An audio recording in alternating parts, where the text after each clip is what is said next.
Oi, gente! Hoje eu vou falar sobre um caso que eu acho muito curioso, no mínimo, que é do massacre do McDonald's. Ele é um caso, na verdade, muito triste, porque tirou a vida de muita gente, mas as motivações também são meio estranhas. Então eu espero que vocês gostem desse vídeo. Eu não vou enrolar muito pra começar o caso, eu só queria dizer que a minha fonte vai estar na descrição e que nada que eu faço aqui é feito para fins de sensacionalismo e sim um trabalho documental. Enfim, vamos para o caso porque eu não quero enrolar. James Oliver Huberty nasceu em Canton, Ohio, no dia 11 de outubro de 1942. Quando ele tinha 3 anos, ele contraiu poliomielite. Embora ele tenha conseguido se recuperar progressivamente, a doença fez com que ele tivesse permanentes dificuldades para andar. No início dos anos 50, então, o seu pai comprou uma fazenda na região de Amish, na Pensilvânia. A sua mãe, porém, se recusou a viver em Amish, então ela abandonou a família. O abandono da sua mãe teve um efeito muito forte no James e ele se tornou bem retraído e tímido, além de rabugento. Em 1962, o Hubert se matriculou em uma faculdade jesuíta, onde ele se formou em sociologia. Ele mais tarde conseguiu uma licença para se tornar embalsamador em um instituto de ciências mortuárias em Pittsburgh, na Pensilvânia. Ele então começou a estudar ciências mortuárias e enquanto ele estudava, ele conheceu sua esposa, Etna. Eles se casaram em 1962 e tiveram 2 filhas, Zélia e Cassandra. A família Hubbard então se estabeleceu em Massillon, Ohio, onde o James trabalhava como agente funerário na Don Williams Funeral Home. Em 1971, a família Hubbard foi forçada a se mudar para Canton porque a sua casa anterior foi incendiada. Enquanto morava em Canton, o Hubbard conseguiu um trabalho como soldador para Union Metal Inc. Uma coisa muito importante da gente mencionar é que a esposa do Hubbard e ele, a família em geral, tinham um histórico muito forte de violência. Em uma festa de aniversário da filha dos vizinhos dele, a Etna instruiu sua filha Zélia a agredir fisicamente uma das suas colegas de classe. Durante uma discussão com a mãe da criança, a Etna ameaçou a mulher com uma pistola 9mm e, embora ela tenha sido presa, a polícia de Canton não conseguiu confiscar a arma.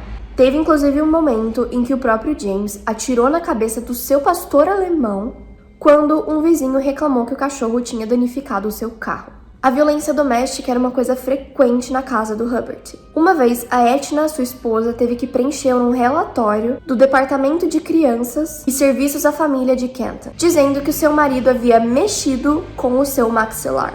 Para tentar acalmar um pouco o comportamento do James, a Etna fazia cartas de tarô e fingia ler o seu futuro, que era uma coisa que produzia um efeito calmante nele.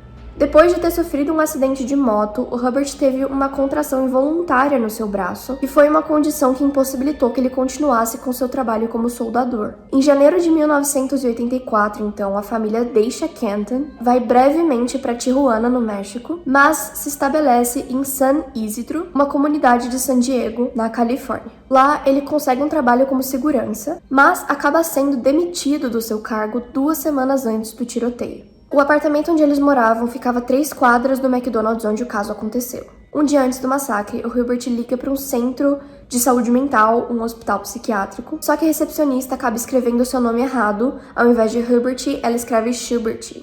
Como ele não disse que estava sofrendo uma emergência imediata, a sua ligação não foi atendida. Assim como o caso Dana Schlosser, que eu já postei aqui, isso faz a gente pensar que talvez as coisas tenham sido diferentes se ele tivesse tido o atendimento psiquiátrico que ele necessitava, mas a gente nunca vai saber. No dia 18 de julho, então, o Hubbard leva sua família até um zoológico. Eles têm uma manhã tranquila e almoçam no McDonald's, no bairro de Claremont, no norte de São Diego. Isso tudo algumas horas antes do massacre. O Hubbard, então, começa a se preparar para ir até o McDonald's cometer o que ele cometeu, e a sua esposa pergunta onde ele estava indo. E o Hubbard então responde que estava caçando humanos, e mais cedo naquele dia ele virou para sua esposa e disse: a sociedade teve a sua chance.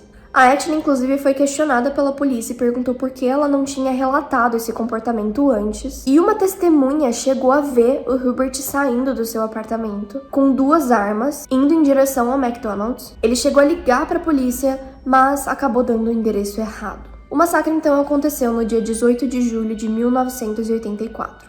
O Hubbard acabou assassinando 22 pessoas e ferindo 19. As idades dessas pessoas variavam entre 8 meses e 74 anos. Tudo começou às 3h40 da tarde e durou 77 minutos, até que Hubbard foi baleado por um atirador da SWAT, que se chamava Chuck Foster e estava posicionado no telhado da agência dos Correios que ficava ao lado do restaurante. Inicialmente, inclusive, a polícia se posicionou no McDonald's errado. Eles se posicionaram no McDonald's que ficava na fronteira dos Estados Unidos com Tijuana, mas 15 minutos depois, eles acabaram mudando de direção e foram para o McDonald's que ficava do lado da agência dos Correios. Isso fez com que os resgates da polícia demorassem muito mais. Agora eu vou falar um pouco sobre a cronologia desse caso. Às 4 horas da tarde, a polícia recebe o primeiro comunicado de barulhos de tiros sendo ouvidos no McDonald's. Às 4h04, a polícia é enviada pela primeira vez, enviando 4 unidades de patrulha e um supervisor. Às 4h05, a primeira descrição do suspeito é feita. Às 4h07, o policial Mike Rosario, o primeiro a chegar no local, grita no seu rádio: "Tiros sendo disparados contra mim.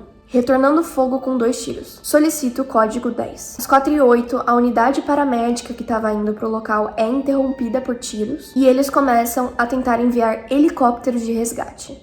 Às 4h10, o posto de comando é estabelecido a 2 quadras do lugar. O alerta SWAT, então completo, é emitido. Às 4h12, o lado norte do McDonald's é cercado pela polícia. Às 4h15, o despachante do Corpo de Bombeiros novamente envia uma unidade. Às 4h19, o McDonald's inteiro é cercado pela polícia e por oficiais de investigação. Às 4h23, a segunda descrição do suspeito é feita. Às 4h28, a terceira descrição do suspeito é feita.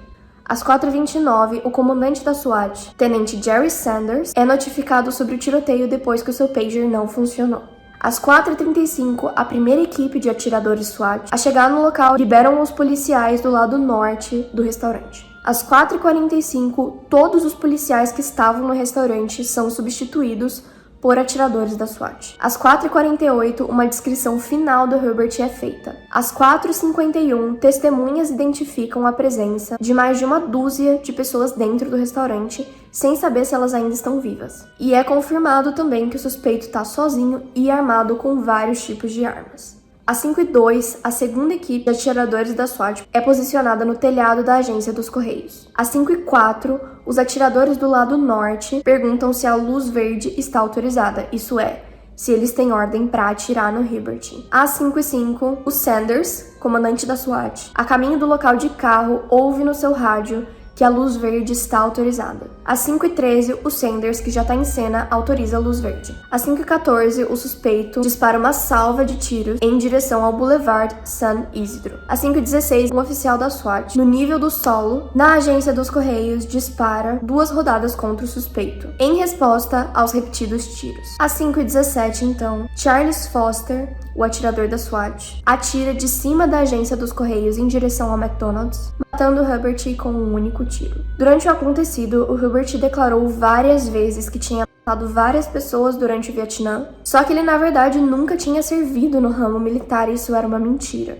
Testemunhas oculares disseram que viram ele no supermercado Big Bear e na agência dos Correios, o que indica que ele provavelmente não tinha certeza se ele faria aquilo no McDonald's. Ele estava procurando o alvo perfeito. Os feridos foram levados para pelo menos 3 hospitais. Um menino e uma menina, 2 de 11 anos que não foram identificados, sofreram ferimentos e foram para um hospital, além de um bebê também não identificado de 4 a 6 meses, que também foi ferido por uma bala. Por causa do elevado número de vítimas, então, as casas funerárias do lugar tiveram que usar o Centro Cívico de San Isidro para poder realizar todos os velórios. Já a paróquia local teve que realizar missas fúnebres uma atrás da outra por causa do número de vítimas. A United Press International disse que uma verificação inicial dos seus registros disse que esse caso foi o de maior número de mortes cometidas por um único atirador em todo o país. Já uma testemunha não identificada disse: até as pessoas que estavam no chão gemiam. Ele passava pela multidão e pegava um por um.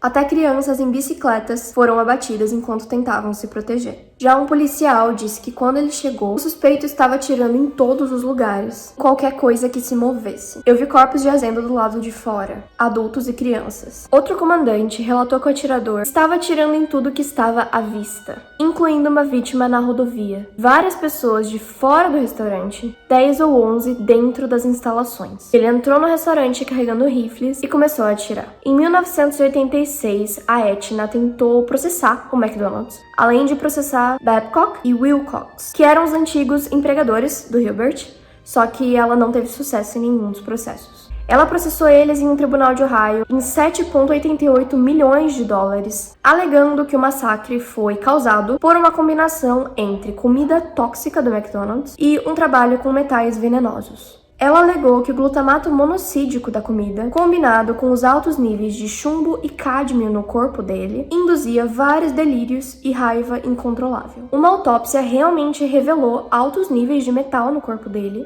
provavelmente acumulados por vapores que foram inalados durante os 14 anos que ele trabalhou como soldador. Os resultados da autópsia também revelaram que não havia nenhum tipo de drogas ou álcool no corpo dele no momento dos assassinatos. Em 26 de setembro de 1984, o McDonald's demoliu aquela unidade e deu a propriedade para a cidade, que abriu lá o San Isidro Southwestern Community College. Em frente à faculdade está um memorial para as vítimas, consistindo em 21 pilares hexagonais de granito, que variam em altura de 1 a 6 pés. Gente, o caso foi esse, eu espero que vocês tenham gostado. E assim, eu queria pedir encarecidamente que vocês assistam os outros vídeos do canal, que vocês se inscrevam e deem like, porque a maioria dos meus vídeos estão desmonetizados, eu não consigo monetizar por causa da temática. Por mais que eu censure palavra e eu seja o mais family friendly possível, eles ainda não gostam de monetizar esse tipo de conteúdo. Então, se vocês puderem me apoiar de outras formas, sendo curtindo, compartilhando ou me seguindo no Instagram, eu ficaria muito grata. E eu espero que vocês tenham gostado. Até o próximo vídeo e tchau!